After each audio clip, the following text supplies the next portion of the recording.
Coucou, je suis en train de faire le ménage chez moi, d'où ma sale tronche. Et j'avais la chanson d'Angèle dans la tête, Vivre libre, je ne veux pas tomber dans le piège des fous qui se mettent à genoux. Et du coup, j'étais en train de me dire que avant d'être en Christ, j'étais quand même assez biberonnée de toutes ces musiques. Vous savez, les musiques qu'on chantonne comme ça à longueur de temps sans vraiment mettre de sens sur ce que ça veut dire. Et du coup, ça m'a fait penser au... Angèle, ce qu'elle prône, c'est son homosexualité, sa bisexualité, enfin bref, sa sexualité, comme beaucoup de stars de notre génération. C'est vrai que c'est devenu très populaire de faire des coming out, de faire des coming in, de faire... Bref, tous les jours, il y en a qui se battent. De toute façon, on sent que c'est une guerre, hein. On sent que c'est une bataille, qui se battent avec leur propre sexualité, avec leur propre identité du genre. Et du coup, c'est vrai que j'étais une des premières, je pense, à dire « Ah ouais, oh là là, Angèle, elle a fait son coming out, trop bien, on va être représentés. » Parce que bon, ceux qui ont suivi l'histoire, moi j'ai été... je m'identifiais comme bisexuelle pendant longtemps. Je suis sortie avec plusieurs femmes. Et du coup, en fait, voilà, c'est juste... j'étais biberonnée à tous ces trucs qui disaient que, de toute manière, nous, on avait la liberté, nous, on était libres parce qu'on pouvait aimer qui on voulait comme on voulait, et que les fous, c'était ceux qui se mettaient à genoux, qui se soumettaient. Pour moi, il y a un peu une référence...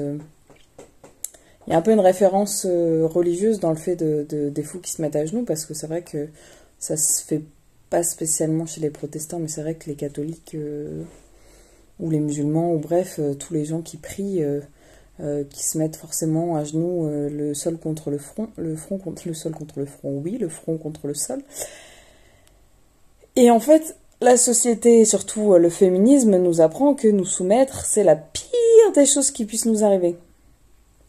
Alors je ne peux vous dire qu'une seule chose, je n'ai jamais été aussi libre, aussi épanouie, aussi heureuse depuis que je me suis soumise à Dieu, parce que en fait, quand vous découvrez cet amour conditionnel, c'est comme quand on parle de mariage, le fait que la femme soit soumise au mari, c'est pas la soumission comme on l'imagine de vas-y, va faire ça, va faire ci, tu sors pas, tu vois pas tes copines, non.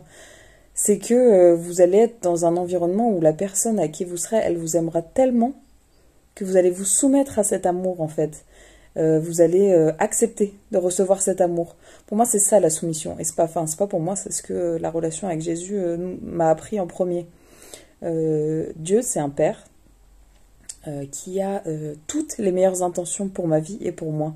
Et des fois, comme un enfant gâté qui fait un caprice pour un paquet de bonbons au supermarché, des fois, mes plans ne sont pas les plans de Dieu. Et le fait qu'il me redirige, c'est pas pour mon mal, au contraire, c'est parce qu'il a quelque chose de mieux pour moi, où je me blesserai pas, ou qui me donnera pas de caries, ou qui me fera pas avoir mal à l'estomac.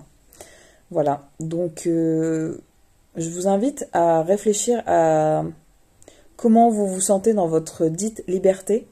En tout cas, moi, en tant que ex-LGBT, je sais que quand je sortais avec des femmes, ça m'a jamais rendue plus heureuse. Au contraire, je me suis vite rendu compte que mes relations avec les femmes, elles étaient comme mes relations avec les hommes, en fait. Et tant que j'aurais pas trouvé cette liberté en Christ, ça allait être la spirale infernale et ça serait toujours la même chose.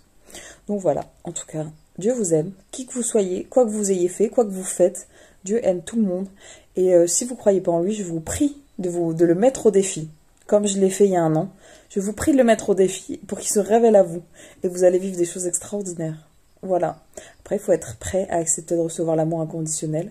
Et ça, c'est pas toujours simple. Quand on n'a pas été baigné d'amour, quand on était plus jeune, c'est pas toujours simple d'apprendre à recevoir, d'accepter de recevoir. Soyez bénis et passez une bonne journée.